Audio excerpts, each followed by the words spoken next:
For tens of millions of Americans, it's a no-brainer. Nearly every song ever recorded for just about $12 a month, or free if you don't mind the ads. But while the streaming giant Spotify has conquered the music industry, many of those responsible for the music on the platform, the artists themselves, say they're getting a raw deal.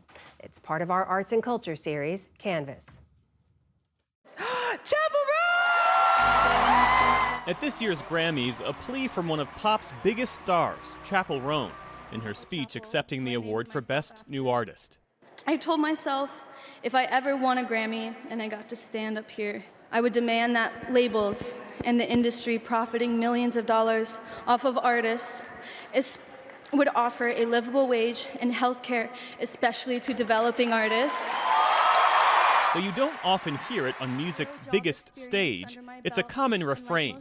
Despite record profits and nearly a decade of sustained financial growth across the industry at large, many musicians say they're being left behind, and that the rise of streaming is to blame. It has become enormously more difficult to make a living as a professional musician since streaming entered the marketplace. Damon Krukowski has been a professional musician since the late 1980s. He's one of the founders of the influential indie rock band Galaxy 500. For an independent artist like myself, I never really needed or participated in the mass market. But I still had a career that supported me and the labels I worked with.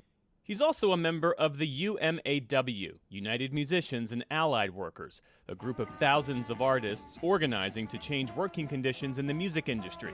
He says the current system isn't working for the vast majority of his peers. What's changed is that with the concentration in streaming and the concentration in the marketplace to just three companies, Spotify, Apple, and Amazon, we have no way around it. We have no other ways to reach our audience and no other ways to market and sell our music. 20 years ago, more than 90% of revenue from recorded music came from physical album sales.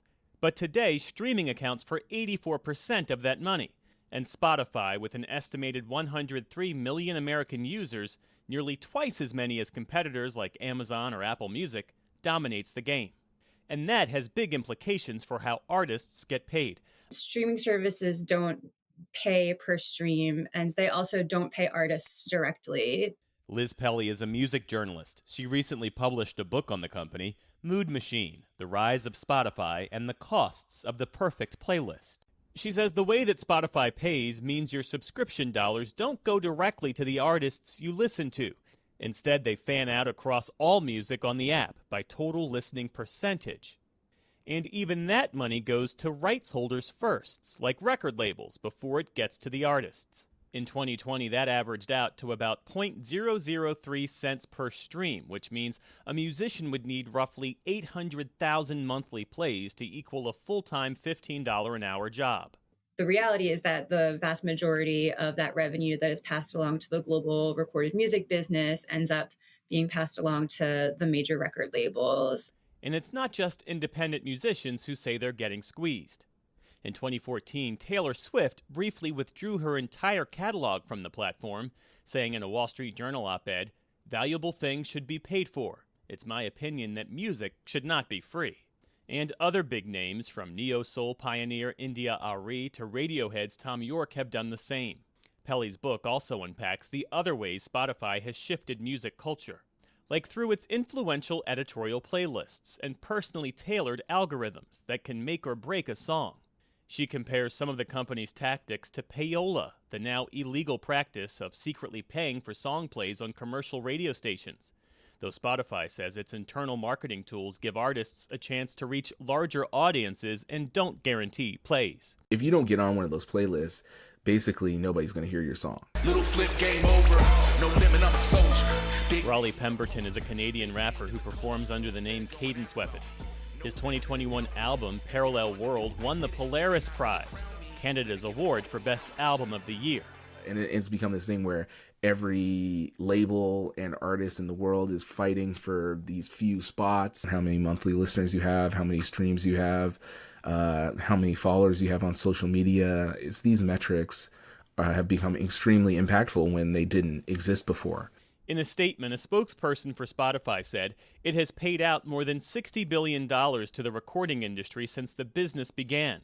Spotify also said half of last year's $10 billion payment, a record for a single retailer, went to artists signed to independent record labels. That, the company said, is a far cry from the pre-streaming era when a radio station only had room to spin the top 40 tracks.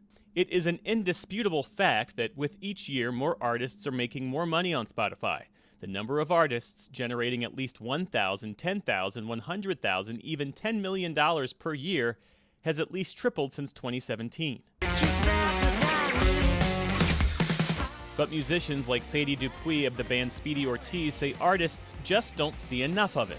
It's really a tiny, tiny portion of a cent per stream. It doesn't add up in a substantive way, in the way that a large amount of record sales might, or a sold-out concert in front of quite a lot of fans might. Most of the income really comes from the live music sphere. It comes from creating and selling merchandise. Sometimes that's records, often it's t-shirts. Which is why she and others like Krukowski are advocating for an alternative, the Living Wage for Musicians Act, introduced last year. The bill would create a new revenue stream via a tax on streaming platforms and a new fee for subscribers, which would then pay out to musicians directly until they reached a cap. It's based on a similar payment system Congress established for satellite radio. It would be a game changer for musicians in the industry. It would rectify the situation where we are not being paid directly at all for the principal distribution of our recorded music, and it would make the profession of music so much more sustainable for so many more people. The bill faces stiff headwinds, but Krukowski says he thinks it's a bipartisan issue, since he says music has no political party. In the meantime, Pemberton says those who want a different future should look to themselves to build it. I really think we just need to get back to a more DIY spirit, a more community-led situation where we're buying each other's records again, we're going to each other's shows. I think people just need to divest as much as they can. That report, of course, from our very own Jeff Bennett. Thank you, Jeff.